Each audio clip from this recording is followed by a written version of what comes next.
Assalamualaikum warahmatullahi wabarakatuh. Perkenalkan, nama saya Muhammad Ihsan Faisal Itama dengan NIM F1G12439.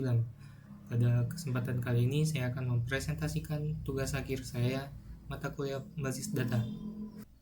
Baik, selanjutnya saya akan menjelaskan tentang analisis proses bisnis. Proses bisnis pada sistem pergudangan bengkel dimulai dari pengelolaan data yang mencakup data kategori barang, dan data supplier. Pengelolaan data ini dilakukan oleh pengguna yang memiliki hak akses, yaitu admin dan super admin. Data kategori digunakan untuk mengelompokkan barang agar lebih terstruktur, sedangkan data supplier berfungsi sebagai informasi pihak penyedia barang yang melakukan kerjasama dengan bengkel. Baik, selanjutnya saya akan menjelaskan tentang analisis proses bisnis. Proses bisnis pada sistem pergudangan bengkel dimulai dari pengelolaan data yang mencakup data kategori barang, dan data supplier. Pengelolaan data ini dilakukan oleh pengguna yang memiliki hak akses, yaitu admin dan super admin. Data kategori digunakan untuk mengelompokkan barang agar lebih terstruktur, sedangkan data supplier berfungsi sebagai informasi pihak penyedia barang yang melakukan kerjasama dengan bengkel. Baik, selanjutnya saya akan menjelaskan activity diagram. Activity diagram pada studi kasus kali ini yaitu di bagian sebelah kiri dapat dilihat ada admin atau supplier, yaitu pengguna. Pada pengguna ini pertama-tama akan melakukan login. Setelah melakukan login, pengguna dapat melakukan pemilihan menu data seperti data kategori, data supplier, dan data lainnya. Setelah pengguna memilih data, kemudian pengguna dapat melakukan penambahan data, menghapus data, atau mengedit data. Dan pada bagian gudang akan melakukan sistem validasi terlebih dahulu. Setelah proses validasi berhasil, sistem akan menyimpan perubahan data dan menampilkan informasi terbaru kepada pengguna. Baik, selanjutnya saya akan menjelaskan use case diagram. Use case diagram pada studi kasus kali ini terdapat dua aktor, yaitu admin dan super admin. Admin dapat menghapus, menambah, dan mengedit barang kategori supplier atau pembelian, sedangkan super admin dapat melakukan seperti admin, hanya saja ada penambahan seperti super admin dapat menambah admin atau super admin baru, kemudian super admin dapat menghapus atau mengedit admin atau super admin lainnya.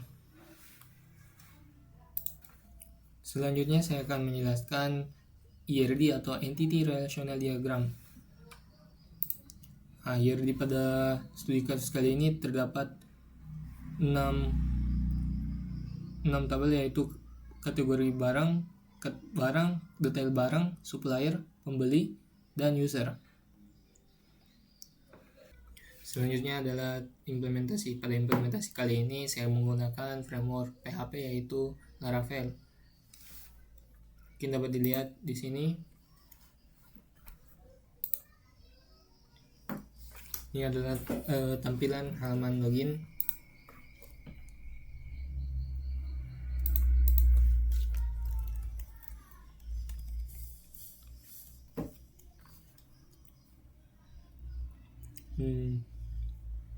Ini adalah bagian dashboard. Di sini ada nama penggunanya. Kemudian di sini ada sidebar atau menunya. Di sini ada barang. Pada kali ini database-nya masih kosong. Mungkin saya akan coba menambahkan. Baik, mungkin saya tadi sudah menambahkan beberapa data. Nama dapat dilihat barang, sudah ada beberapa data yang saya sudah tambah. Mungkin contohnya kita ingin mengedit data, edit apa yang kita mau ubah.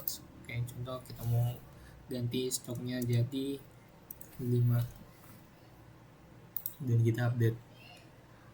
Dapat dilihat di sini data yang tadi 29 sudah diubah jadi 5. Kenapa merah sini? Karena ini semacam peringatan bahwa jumlah stok barangnya itu sudah menipis, sudah berkurang. Kemudian kita dapat menghapus barang yang sudah dihapus. Kemudian kita masuk ke kategori sini tadi ada kategori untuk ban, oli, ada spare part. Contohnya kita akan menghapus kategori ban, kemudian kita mungkin menambahkan lagi kategori ban. Selanjutnya ada supplier di sini berisi nama suppliernya, nama kontaknya, nomor HP-nya. Contohnya kita mau ubah di PT Sunar Oli, kita mau edit nomornya. Nah, update supplier sudah diupdate. Kemudian ada di pembelian di sini ini ada nomor fakturnya, kemudian ada tanggal dibelinya. Nah, mungkin kita contoh saja pembelian baru, kita pilih suppliernya dari toko Sinar, kemudian tanggalnya contoh,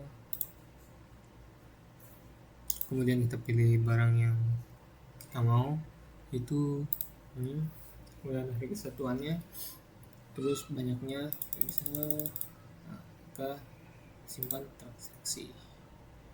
Kemudian dapat dilihat di sini toko Sinar Mas melakukan pembelian, bisa lihat juga ada terusnya.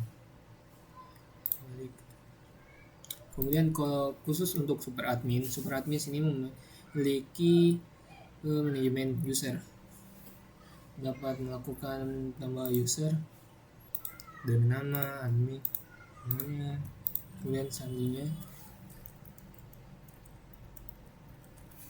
kemudian bisa memilih role antara admin atau super admin saja.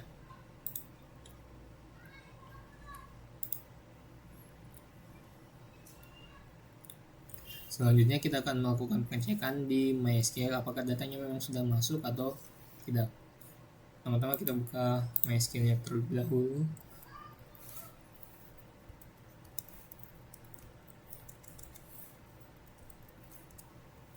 Kemudian kita show database. Kemudian kita masuk ke sistem pergunaan.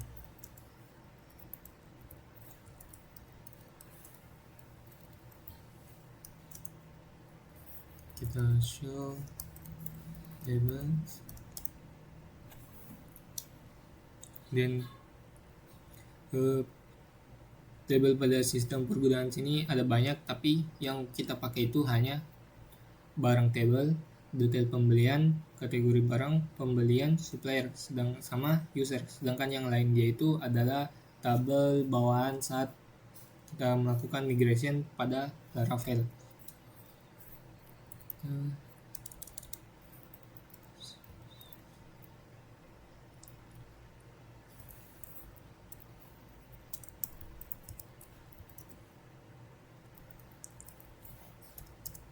Nah, di sini pertama kita melakukan select from user, kita ingin melihat datanya user, yang dimana pertama itu ada super admin, sama admin 1 yang tadi kita sudah tambah. Kemudian passwordnya, di sini passwordnya random, itu karena di Laravelnya tadi sudah melakukan encrypt. Kemudian kita select from yang lainnya lagi.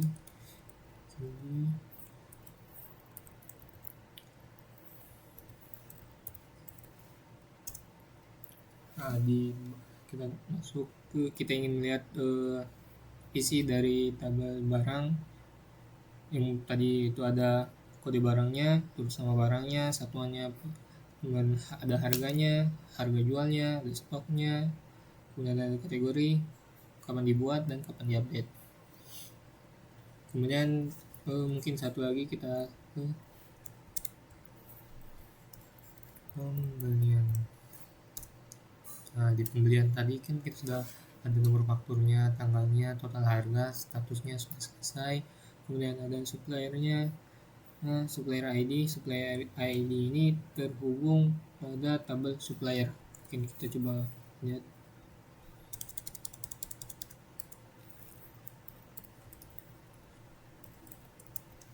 Nah, di supplier ID ini kita pakai perinci di pada ID 1 itu ada PT Sumber Oli. Nah, sedangkan di select from pembelian eh, supplier ID-nya itu ada dari ID nomor 2 supplier itu PT Berkah Maju. Mungkin itu saja yang saya bisa presentasikan dari tugas akhir kali ini dengan mata kuliah bus kita. Mohon maaf apabila ada salah dan kata. Wabillahi taufik walhidayah. Wassalamualaikum warahmatullahi wabarakatuh.